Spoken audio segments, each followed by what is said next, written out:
تو ان خوشی بھی منائیں گے اور ان سے الگ ہوں گے. کیسے کہ یہ 10 کو رکھتے ہیں، ہم 9 کو بھی رکھیں گے اور 10 کو بھی رکھیں گے. دیکھا، یعنی نیکی میں بھی ان سے مشابہت کو گوارا نہیں فرمایا. میرے بھائی نیکی تو نیکی ہے. حضور علیہ السلام جب مکہ شریف میں تھے تو حضور کو بال سنوارنا بغیر مانگ کے پسند. حضور علیہ السلام کی عادت تھی بغیر مانگ کے بال ڈالتے تھے. لیکن جب مدینہ منورہ تشریف لائے تو دیکھا کہ یہودی لوگ بغیر مانگ کے بال ڈالتے ہیں. تو حضور علیہ السلام کی پسند وہ تھی جو بغیر مانگ کے کنگھی کی جاتی ہے. لیکن جب مدینے میں دیکھا کہ یہودی ویسے بال ڈالتے ہیں تو حضور نے بال میں کنگھی کرنا بھی ان کے طریقے پر گوارا نہیں فرمایا اور بیچ سے مانگ نکالنی شروع کر دی تاکہ ان میں اور ہم میں فرق ہو جائے. آپ غور کریں، جو رسول کنگھی کرنا یہودیوں کے طریقے پر پسند نہ کرے، روزہ رکھنا یہودیوں کے طریقے پہ پسند نہ کرے، آج اس رسول کی ماننے والی امت یہودیوں کو مکمل آئیڈیل بنا چکی ہے، عیسائیوں کو مکمل آئیڈیل بنا چکی ہے. سن لو آئیڈیل بنانے والوں، اب دل کے کانوں سے اختتامی گفتگو سن لو. ایک بہت بڑے محدث ابن الجوزی اس واقعے کو لکھتے. جب ان کا انتقال ہوا، ان کا کیا، اس کی موت جب آئی تو وہ عیسائی ہو کر کے مرا. محدث، علماء سے پوچھنا، یہ محدث 10-20 حدیث یاد کر کے کوئی محدث نہیں ہوتا. 100-200 حدیثیں یاد کر کے بھی اس کو محدث کا ٹائٹل نہیں ملتا. محدث ایک بڑی اصطلاح ہے، ہزاروں حدیثوں کا اس کو یاد ہونا، وہ بھی سند متن کے ساتھ. محدث آج کل تو ہمارے اسٹیج سے جو ہے وہ ماشاءاللہ بہت سخی لوگ ہوتے ہیں، نقیب حضرات، تو وہ تو بہت اچھے ٹائٹل دیتے ہیں. اللہ ان کے حسن زن کو قبول کرے. ہمارے علامہ صاحب بھی مجھے مفکر اسلام بھی کہا، امین ملت بھی کہا، اور بھی کیا کہا، خطیب ہندوستان بھی کہا. اللہ کرے ان کی محبتیں، اللہ ان کے حسن زن کی لاج رکھے. مفکر اسلام علامہ قمرالزمان اعظمی صاحب کا لقب ہے. امین ملت میرے مرشد اجازت سیدی سرکار حضور امین ملت مہاروی کا لقب ہے. خطیب ہندوستان پہلی 4-6 لوگ لڑ رہے کہ میں ابھی مجھے کیوں لڑاتے ہو اس کے اندر. لیکن بہرحال آپ نے کی، اللہ پاک دعا بنا دے، آپ کا حسن زن اللہ آپ کے گمان سے بہتر بنا دے. لیکن بہرحال سخاوت ہے ہمارے اندر. لیکن یہ اس دور کی بات ہے جب واقعی عالم کو عالم کہا جاتا تھا، محدث کو محدث کہا جاتا تھا، مفتی کو مفتی کہا جاتا تھا، خطیب کو خطیب کہا. یہ اس دور کی بات ہے. تو محدث، ہزاروں حدیثوں کا حافظ محدث، عیسائی ہو کے مرا. عیسائی ہو کے، یہ میرے دل کا درد، ایک ایک جملے پر توجہ چاہتا ہوں. عیسائی ہو کے مرا. اس کی بیوی سے پوچھا گیا یہ عیسائی کیوں ہو گیا مرتے مرتے. اس کی بیوی نے کہا بہت نیک تھا، بہت پرہیزگار تھا، لیکن جب جنابت کا غسل اس پہ فرض ہوتا، غسل جنابت سب سمجھتے ہیں جو جانتے ہیں، غسل جنابت جب اس پہ فرض ہوتا تو اس کو بڑی جان پہ آتی تھی غسل کرنا. تو کہتا تھا یار یہ مسلمان اپنے مذہب میں غسل جنابت ہے، عیسائیوں کا مذہب کتنا اچھا ہے کہ ان میں غسل جنابت نہیں ہے. غسل جنابت کرتا تھا، وہ کرتا تھا، ایسا نہیں کہ نہیں کرتا تھا، ناپاک نہیں گھومتا تھا، کرتا تھا. لیکن ایک چیز کی، عیسائیوں کی مذہبی چیز کی تعریف کرتا تھا کہ ان کے یہاں غسل جنابت نہیں ہے. تو اسلام کی ایک چیز کو حقیر جان کر اور عیسائیوں کی ایک چیز کی تعریف کر کے جب اس کو موت آئی تو اللہ نے اس کا ایمان چھین لیا. اس پر عمل نہیں کر رہا تھا، صرف تعریف کر رہا تھا، تعریف. تو مرتے مرتے عیسائیوں کے مرا. مسلمانوں اپنے ایمان والے دل پہ ہاتھ رکھ کر سوچو ہمارا کیا ہوگا موت کے وقت. اس زبان پہ کلمہ کیسے آئے گا؟ نہ ہمارا لباس مسلمانوں کی طرح، نہ ہمارا چہرہ مسلمانوں کی طرح، نہ ہمارا گھر کا نظام مسلمانوں کی طرح. ہم کیا مسلمانوں کی طرح جی رہے ہیں؟ کتنے افسوس کی بات ہے. اگر سنت کے مطابق لباس پہننے کے لیے کہا جائے تو میرے جوان کو شرم آتی ہے. اور اگر ہیرو نے کسی فلم میں ٹوپی پہن لی تو ہمارا جوان بھی ٹوپی پہن رہا ہے. پٹھانی پہن لیا تو جوان بھی پٹھانی پہن رہا ہے. اس نے جیسے بال کٹائے ویسے بال کٹا رہا ہے.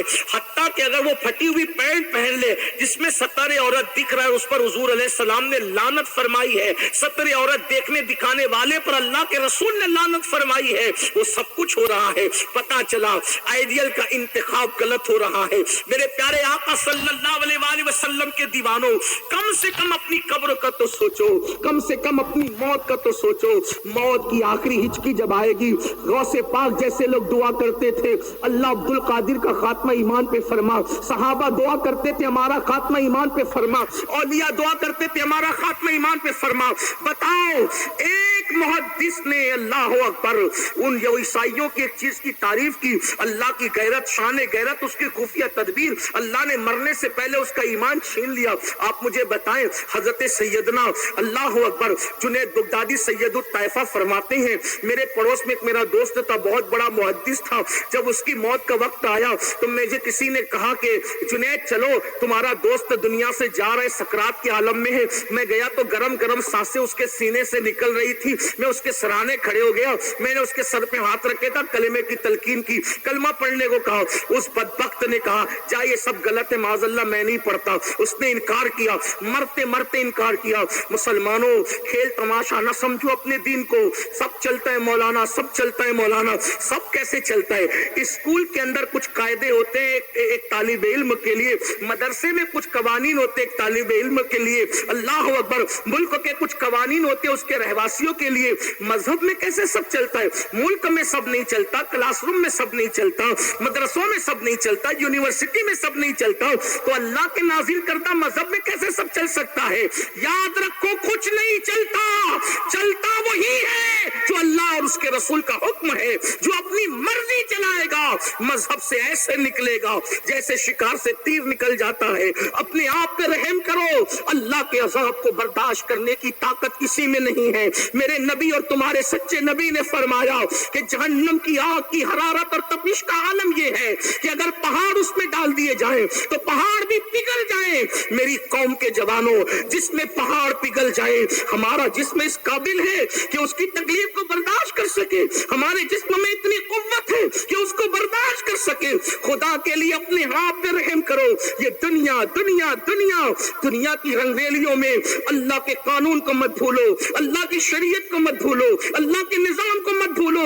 نہیں برداشت کر سکتے خدا کا عذاب۔ ارے تھوڑا سوچا تو صحیح، سوچا تو ہوتا 10 بائی 10 کا اپنا کمرہ، بجلی بند ہو جائے تو بغیر پنکھے کے نہیں رہ پاتے، وہ قبر جو 2 گز زمین ہے، کروٹ لینے کے لیے بھی جگہ نہیں ہے۔ اللہ اکبر، اگر اللہ راضی ہے تو ٹھیک ہے، اور اللہ ناراض ہے تو وہی قبر جہنم کے گڑوں میں سے گڑا ہے۔ مسلمانوں کبھی سوچا بھی اتنے دنیا دار ہو گئے، دنیا جتنے دنیا میں ڈوب گئے، اللہ کے قانون کو فراموش کیا، رسول اللہ کے قانون کو فراموش کیا، سب فراموش کر دیا۔ سن لو سید الطائفہ جنید بغدادی کہتے ہیں کہ اللہ اکبر اس کے سرانے میں گیا تھا، محدث تھا، اللہ اکبر میں نے کلمہ اس کی تلقین باہر آیا اور میں انا للہ پڑھ رہا تھا۔ ہائے ہائے اتنا بڑا محدث، اتنا بڑا تہجد گزار، روزہ دار کا انکار کیسے کیا؟ اب وہ کس حالت میں مجھے بتایا جائے، میں اس سے پوچھوں تو صحیح، میں عبرت تو حاصل کروں کہ اس کا یہ حال کیوں ہوا۔ اللہ اکبر جنید بغدادی فرماتے ہیں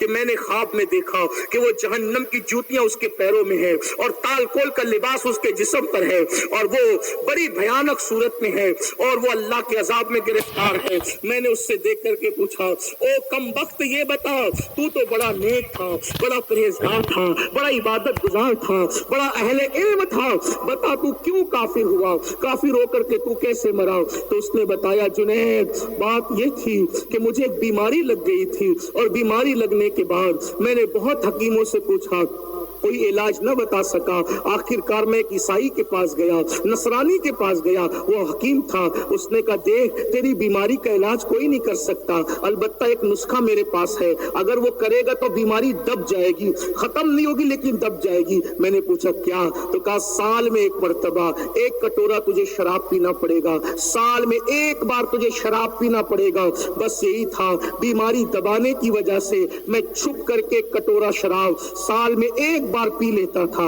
1 بار بطور دعا سال میں شراب کا پیالہ پیتا تھا۔ جب موت آئی تو کلمے کا انکار کر گیا، ایمان ہاتھ سے نکل گیا۔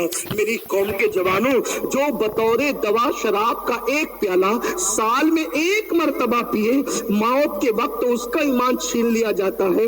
جو پارٹیوں میں شراب پی رہے ہیں، جو شادیوں میں شراب پی رہے ہیں، نشہ جن کی عادت بن چکی ہے، نشہ جن کی عادت ثانیہ بن چکی ہے، فطرت ثانیہ کہانیاں بن چکی ہیں، ان کی زبان پہ کلمہ کیسے آئے گا؟ یاد رکھنا، آئیڈیل بنانا ہے تو اللہ کے رسول کو بناؤ، آئیڈیل بنانا ہے صدیق اکبر کو بناؤ۔ بات ختم کرتے کرتے اگر صدیق اکبر کو آئیڈیل بناؤ گے تو کیا ملے گا؟ اللہ اکبر۔ آئیے بہت خوبصورت سی بات یاد آئی، میرے آقا کے اصحاب میں صدیق اکبر کی شان یہ ہے، صدیق اکبر صدیق با وفا کی شان یہ ہے کہ سب سے اخیر میں رسول اللہ سے جدا ہو کر کے جاتے تھے، اور جانے کے بعد جب اپنے گھر میں جاتے تھے تو ان کو دل نہیں لگتا تھا، ان کا قرار نہیں آتا تھا، حضور کے بغیر بے چین رہتے تھے، بے قرار رہتے تھے۔ تو پتہ ہے کیا ہوتا تھا؟ اپنے گھر سے نکل کے آتے تھے اور آنے کے بعد حضور کی چوکھٹ پہ بیٹھ جاتے تھے، کبھی یہ رخسار حضور کی چوکھٹ پہ رکھتے، کبھی یہ رخسار حضور کی چوکھٹ پہ رکھتے، اور اسی طرح کبھی حضور کی چوکھٹ پہ سر ڈال کر کے آنکھیں بند کر لیتے۔ جب صبح ہوتی حضور اپنے دروازے سے پردہ ہٹاتے تو صدیق با وفا کو اپنے دروازے پہ پڑا ہوا پاتے، تو آقا شفقت سے پوچھتے، ابو بکر کون سی ضرورت تمہیں یہاں لائی ہے؟ صدیق اکبر کون سی ضرورت تمہیں یہاں لائی ہے؟ تو صدیق اکبر عرض کرتے، میرے ماں باپ آپ پہ قربان آقا، جب آپ کو آپ کے گھر چھوڑ کر اپنے گھر جاتا ہوں تو آپ کے بغیر قرار نہیں آتا، آپ کے بغیر چین نہیں آتا، آپ کے بغیر دل نہیں لگتا، تو سوچتا ہوں حضور تو گھر میں چلے گئے، کم سے کم حضور کی چوکھٹ ہی سے دل کو تولا لوں، دل کو تسلی دے دوں۔ اور جب صبح ہو، صبح کے وقت ابو بکر سب سے پہلے کسی کو دیکھے تو آمینہ کے لال مصطفیٰ جان رحمت کو دیکھے، اور صبح غلاموں میں سب سے پہلے نبی کی نظر اگر کسی پہ پڑے تو ابو بکر صدیق پہ پڑے۔ یہ عشق تھا، یہ محبت تھی۔ آج تو ہم عشق کے بڑے دعوے کرتے ہیں، عشق مصطفیٰ کے دعوے کرتے ہیں، بنایا صدیق اکبر کو آئیڈیل، سیدنا صدیق اکبر کے طریقے پر کتنا عمل کیا؟ نہیں، اللہ اکبر۔ عمر ابن خطاب کو اگر کوئی آئیڈیل بنائے، آئیے چند باتیں سن لیں۔ اللہ، شہداء کو آئیڈیل بنانے کی بات ہے۔ جانتے ہیں فاروق اعظم اللہ کے خوف سے اتنا روتے تھے کہ آپ کے چہرے پہ خشیت الہی سے رونے کی وجہ سے آنسوؤں کے نشان پڑ گئے تھے، چہرے پہ نشان پڑ گئے تھے۔ اور جانتے ہیں اللہ اکبر، سیدنا فاروق اعظم رضی اللہ تعالیٰ عنہ ایک پرندے کو دیکھ کر کہتے ہیں، کاش عمر کی ماں نے عمر کو پیدا نہ کیا ہوتا، عمر کوئی پرندہ ہوتا، لوگ اس کو ذبح کر کے کھا لیتے اور اس کو بھلا دیتے، تاکہ عمر قیامت کے دن اللہ کی بارگاہ میں جواب دینے سے بچ جاتا۔ جانتے ہیں فاروق اعظم داڑھی پکڑ پکڑ کر رویا کرتے تھے اللہ کی خشیت کی وجہ سے، میدان محشر کو یاد کر کے۔ آپ جانتے ہیں ہم نے تو کہے لگا کے گناہ کرنا سیکھا ہے۔ میری قوم کے جوانوں، اللہ کے رسول صلی اللہ علیہ وآلہ وسلم نے فرمایا، جو ہنستے ہنستے دنیا میں گناہ کرے گا اسے رلا رلا کر جہنم کے اندر ڈالا جائے گا۔ کتنے دن ہنسو گے، کتنے دن گناہ کرو گے؟ موت کی تلوار سر پہ لٹک رہی ہے۔ آج وہ کون سا جرم اور گناہ ہے جو ہماری زندگی میں موجود نہیں، اور ہم جنت کے ٹھیکیدار بن کر کے بیٹھے ہیں؟ جنت میں ہم نہیں جائیں گے تو کون جائے گا؟ آؤ دیکھو، یہ فاروق اعظم ہے، فاروق اعظم سیدنا عمر ابن خطاب۔ یہ عمر ابن خطاب کون ہے؟ حضور کے چار یار کون ہے جانتے ہو؟ جانتے ہو کون ہے چار یار؟ نور الابصار میں یہ روایت موجود ہے کہ جب حضرت نوح علیہ السلام نے کشتی بنائی، دن میں کام کرتے تھے، رات کو کشتی کو کیڑے کھا جاتے تھے۔ عرض کی مولا میں دن میں کام کرتا ہوں، رات کو کیڑے کھا جاتے ہیں، میں کیا کروں، کیسے بنے گی کشتی؟ اللہ نے فرمایا میرے محبوب کی امت کے اکابرین کے نام اس پر لکھ دو، کیڑے نہیں کھائیں گے۔ کہ میرے مولا تیرے محبوب کے اکابرین کے امت کے اکابرین کے نام کیا ہے؟ وہ ابو بکر ہے، عمر ہے، عثمان ہے، علی ہے۔ سوچو جن کے نام کی تختیاں کشتی نوح پہ لگتی ہے، سوچو تو صحیح۔ صاحب نور الابصار نے اس کو لکھا اپنی کتاب کے اندر، آپ غور تو فرمائیں۔ لیکن ان لوگوں کا حال جن کو رسول اللہ نے جنت کی بشارت دی، وہ لوگوں کا حال جن کا ذکر قرآن میں ہے، وہ لوگوں کا حال جن کا ذکر توریت میں ہے، انجیل میں ہے، زبور میں ہے، ان کو آئیڈیل بنا، ان کی زندگی دیکھو۔ یہاں تو کبھی رونا نہیں آتا اللہ کے لیے، اگر کسی کو روتا دیکھتے تو ہمیں ہنسی آتی۔ 500 کی نوٹ گم ہو جائے تو رو دے، دوست بچھڑ جائے تو رو دے، اولاد کو کچھ ہو جائے تو رو دے۔ کبھی اپنے اعمال پہ بھی تو رو کے دیکھو، کبھی اپنے اعمال پہ بھی تو رو کے دیکھو۔ اللہ کے رسول علیہ السلام فرماتے ہیں، جو لوگ اکیلے میں اپنے گناہوں کو یاد کر کے روئیں گے، ایسے گنہگاروں کو اللہ بے حساب جنت میں داخل فرمائے۔ سیدنا فاروق اعظم